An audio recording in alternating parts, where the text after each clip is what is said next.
Guys ಇವತ್ತು ನಮ್ಮ ಅಂಗಡಿಗೆ ಟೀ ಕುಡಿಯಕ್ಕೆ ಬಂದವ್ರೆ. ಇವ್ರಿಗೊಂದು ಪ್ರಶ್ನೆ ಕೇಳ್ತೀನಿ, ಇವ್ರು ಕರೆಕ್ಟಾಗಿ ಆನ್ಸರ್ ಮಾಡಿದ್ರೆ ಇವ್ರು ಕುಡಿಯೋ ಟೀ ದುಡ್ಡು ನಾನು ತಗೊಳ್ಳಲ್ಲ. ಬನ್ನಿ ಇವ್ರು ಕೇಳಿ ನೋಡೋಣ. ಹೀಗಿದೆ ಗಾಯ್ಸ್ ನೋಡಿ, 3 + 3 × 3 ಇವ್ರ ಆನ್ಸರ್ ಕರೆಕ್ಟ್ ಆಗಿ 3 + 3 ಹಾಂ ನನಗತ್ತು ಸೋಡಲ್ಲ 9. Wrong answer. 3 + 3 correct answer.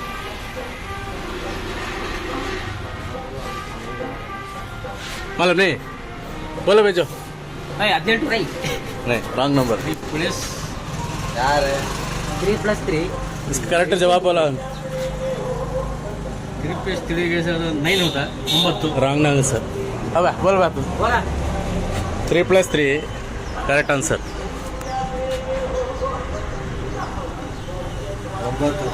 Wrong answer. ಇವರು ಆನ್ಸರ್ ತಪ್ಪಾಗಿ ಹೇಳಾರೆ. ಇವರು ಟೀ ದುಡ್ಡು ನಾನು ತಗೋತಾ ಇದ್ದೀನಿ. ಇವರು ಆನ್ಸರ್ ತಪ್ಪಾಗಿ ಹೇಳಾರೆ. ಇವರು ಟೀ ದುಡ್ಡು ನಾನು ತಗೋತಾ ಇದ್ದೀನಿ.